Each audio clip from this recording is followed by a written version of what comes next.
Hello student, welcome to RD study time. और अब हम देखेंगे एक्सरसाइज 3.1 का question number 2 on comparing the ratio a1/a2 b1/b2 and c1/c2 find out whether the lines representing following pair of linear equation intersect a point or parallel और coincident. ये जो ratio है a1/a2 b1/b2 और c1/c2, इनको हमने compare करना है, इनको तुलना करना है और फाइंड करना है कि ये जो पेयर ऑफ लीनियर इक्वेशन है, पेयर ऑफ लीनियर इक्वेशन की ये जो पेयर हैं, इनके द्वारा जो लाइन रिप्रेजेंट हो रही हैं वो एक दूसरे को इंटरसेक्ट करती है किसी पॉइंट पर, या पैरेलल है या कोइंसिडेंट है। देखिए, अगर लीनियर इक्वेशन की पेयर हमें गिवन है तो वहां से हमें a1 b1 c1 a2 b2 c2 find हो जाता है। इसके बाद a1 और a2 इसी तरह से b1 b2 और c1 c2 का रेशियो कर लेते हैं, यानी a1/a2 b1/b2 और c1/c2। इन रेशियो को कंपेयर करके हम ये बता सकते हैं कि इनके द्वारा जो लाइन रिप्रेजेंट होंगी वो एक दूसरे को इंटरसेक्ट करती किसी पॉइंट पे, या पैरेलल है या कोइंसिडेंट है। तो ध्यान दें, यहां पे अगर a1/a2 नॉट इक्वल टू आता है b1/b2 के, तो जो लाइनें हैं इनके द्वारा, इन लीनियर इक्वेशन के द्वारा जो लाइन रिप्रेजेंट होगी वो एक दूसरे को किसी पॉइंट पे इंटरसेक्ट करेंगी। इस तरह से देखें, अगर a1/a2 नॉट इक्वल टू आता है b1/b2 के, तो लाइनें किसी पॉइंट पर इंटरसेक्ट करेंगी। अब देखें, अगर लाइनें किसी पॉइंट पर इंटरसेक्ट करेंगी तो उनका सॉल्यूशन क्या होगा? यूनिक, यानी केवल एक सॉल्यूशन होगा। मैं आपको बता दूं, इनके द्वारा रिप्रेजेंट होने वाली लाइनें जिन पॉइंटों पर टच करेंगी या कट करेंगी उतने ही सॉल्यूशन होते हैं। जैसे यहां पर केवल एक पॉइंट पर इन्होंने कट किया है तो इसका केवल और केवल एक सॉल्यूशन होगा, और ये होंगी कंसिस्टेंट। अगर a1/a2 बराबर आ जाता है, इक्वल आ जाता है b1/b2 के, और नॉट इक्वल टू आता है c1/c2 के, तो इन लीनियर इक्वेशन के द्वारा रिप्रेजेंट होने वाली जो लाइनें हैं वो होती हैं पैरेलल, इस तरह से। और अगर लाइन पैरेलल होंगी तो आप देखेंगे वो कहीं पर भी एक दूसरे को कट या टच नहीं करेंगी, और जब वो एक दूसरे को कट या टच नहीं करेंगी तो उनका कोई भी सॉल्यूशन हमें फाइंड नहीं होगा। तो इस कंडीशन में नो सॉल्यूशन होगा, कोई सॉल्यूशन नहीं होगा। और जो लाइनें हैं वो होंगी इनकंसिस्टेंट।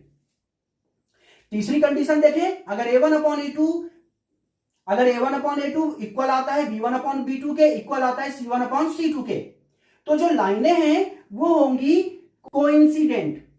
कोइंसिडेंट मींस हुआ एक लाइन जो होगी दूसरी लाइन जस्ट उसके ऊपर होगी। तो आप देखेंगे ये लाइनें एक दूसरे के ऊपर हैं तो हर पॉइंट पर एक दूसरे को टच करेंगी, जैसे देख रहे हैं आप। तो इनके सॉल्यूशन कैसे होंगे? इनफाइनाइट सॉल्यूशन होंगे, और ये लाइनें होंगी कंसिस्टेंट। क्लियर हो गया? ये तीन कंडीशन आपको बता दी गई है, ये ध्यान रखना है। तो इस क्वेश्चन के लिए तो आपको सिर्फ ये ध्यान देना है कि अगर a1/a2 नॉट इक्वल टू है b1/b2 के, तो लाइन होगी intersecting. a1/a2 equal to b1/b2 और नॉट इक्वल टू c1/c2, तो लाइन होगी पैरेलल। और अगर a1/a2 इक्वल टू आता है b1/b2 के, इक्वल टू आता है c1/c2 के, तो लाइन होगी कोइंसिडेंट। तो देखते हैं क्वेश्चन में। तो देखिए, पार्ट फर्स्ट में ये जो फर्स्ट लीनियर इक्वेशन है इसमें x का कोएफिशिएंट a1, ठीक है, y का कोएफिशिएंट b1 और कांस्टेंट होगा c1। तो a1 है x का कोएफिशिएंट 5, y का कोएफिशिएंट b1 है, तो b1 क्या होगा यहाँ पे -4, और कांस्टेंट है यहाँ पे c1। ठीक है, कांस्टेंट क्या है? c1, जो कि क्या है यहाँ पे 8। सेकेंड लीनियर इक्वेशन में आप देखें, x का कोएफिशिएंट a2, y का कोएफिशिएंट b2 और कांस्टेंट होगा c2। तो a2 होगा यहाँ पे 7, b2 होगा यहाँ पे 6 और c2 होगा यहाँ पे -9। अब हम इन्हें कंपेयर कर लेंगे, इनका रेशियो निकालेंगे और उसे कंपेयर कर लेंगे। तो चलिए इनका रेशियो फाइंड करते हैं। इस तरह से a1/a2 फाइंड करते हैं, a1 5 a2 7, b1/b2 फाइंड करते हैं, b1 -4 और b2 6, तो ये हो जाएगा 2 से कट जाएगा, ये 2 2 जा 4, 2 3 जा 6, ये हो जाएगा -2/3, और c1/c2 हो जाएगा 8/-9। c1 8 है, c2 -9। अब इन रेशियो को कंपेयर करते हैं तो देखेंगे आप A1/A2 5/7 है,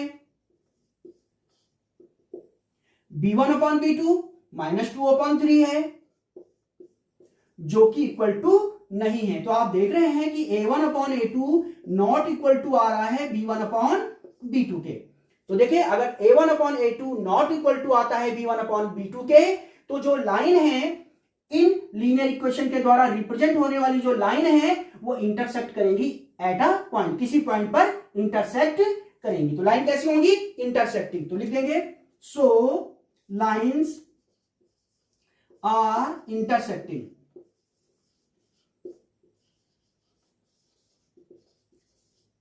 तो ये था पार्ट फर्स्ट। अब हम देखते हैं नेक्स्ट पार्ट। अब देखते हैं पार्ट सेकेंड। पार्ट सेकेंड में ये फर्स्ट लीनियर इक्वेशन है, इससे हमें मिलेगा A1, B1 और C1। x का कोएफिशिएंट A1 होगा, y का कोएफिशिएंट B1 होगा और कांस्टेंट होगा C1। इसी तरह से जो सेकेंड लीनियर इक्वेशन है, यहां से मिलेगा हमें A2, B2 और C2। x का कोएफिशिएंट A2, y का कोएफिशिएंट B2 और कांस्टेंट होगा C2। इनका रेशियो फाइंड करेंगे। A1/A2, A1 है 9, A2 है 18। ये हो जाएगा 9 1 जा 9, 9 2 जा 18, ये हो जाएगा 1/2। अब फाइंड करेंगे B1/B2। B1 है 3, B2 है 6, 3 1 जा 3, 3 2 जा 6, ये भी होगा 1/2। इसके बाद फाइंड करेंगे हम C1/C2। C1 है 12, C2 है 24, 12 1 जा 12, 12 2 जा 24, तो ये हो रहा है 1/2। आप देखेंगे A1/A2 1/2 है, B1/B2 भी 1/2 है और C1/C2 भी 1/2 है। तो आप देखेंगे A1/A2 इक्वल आ रहा है B1/B2 के, इक्वल आ रहा है C1/C2 के। मैं बता दूं A1/A2 भी 1/2 है, B1/B2 भी 1/2 है, C1/C2 भी 1/2 है। तो आप देखें जब A1/A2 इक्वल टू आता है B1/B2 के, इक्वल टू आता है C1/C2 के, तो लाइन होती है कोइंसिडेंट। ठीक है, तो इन लीनियर इक्वेशन के द्वारा रिप्रेजेंट होने वाली लाइनें कोइंसिडेंट होंगी। तो लिख लेंगे आप यहां पे सो लाइंस आर कोइंसिडेंट। तो ये था पार्ट सेकेंड। अब हम देखते हैं नेक्स्ट पार्ट। देखते हैं part third. First linear equation से हमें फाइंड होगा A1 x का कोएफिशिएंट 6, B1 y का कोएफिशिएंट जो कि -3 है और C1 कांस्टेंट जो कि 10 है। सेकेंड लीनियर इक्वेशन से हमें फाइंड होगा A2 x का कोएफिशिएंट जो कि 2 है, B2 यानी y का कोएफिशिएंट क्या है? -1। मैं आपको बता दूं यहां पे -y लिखा हुआ है, तो y के साथ कुछ नहीं लिखा हुआ तो 1 होगा, तो y का कोएफिशिएंट -1 हो जाएगा। कांस्टेंट क्या है यहां पे? C2 9। अब हम फाइंड करेंगे रेशियो A1/A2। A1 है 6, A2 है 2, 2 3 जा 6। B1/B2, B1 है -3, B2 है -1, माइनस से माइनस कैंसिल हो जाएगा, ये बचेगा 3। C1/C2, C1 है 10, C2 है 9। अब हम इन रेशियो को कंपेयर करेंगे। तो जब कंपेयर करेंगे तो आप देखेंगे A1/A2 3 है, B1/B2 3 है, यानी A1/A2 इक्वल है B1/B2 के, और C1/C2 10/9 है, यानी ये नॉट इक्वल है A1/A2 और B1/B2 के। मैं आपको यहां बता दूं A1/A2 3 है, B1/B2 3 है और C1/C2 है 10/9, जो कि इनके इक्वल नहीं है। तो आप देखेंगे कि जब A1/A2 इक्वल होता है B1/B2 के और नॉट इक्वल होता है C1/C2 के, तो इनके द्वारा रिप्रेजेंट होने वाली जो लाइनें होती हैं वो होती हैं पैरेलल। तो इन लीनियर इक्वेशन के जो पेयर हमें गिवन है, इनके द्वारा रिप्रेजेंट होने वाली लाइनें होंगी पैरेलल। ठीक है, तो आप लिख देंगे यहां पे सो लाइंस आर पैरेलल। तो ये था आपके पास पार्ट थर्ड। और अब हम देखेंगे नेक्स्ट क्वेश्चन।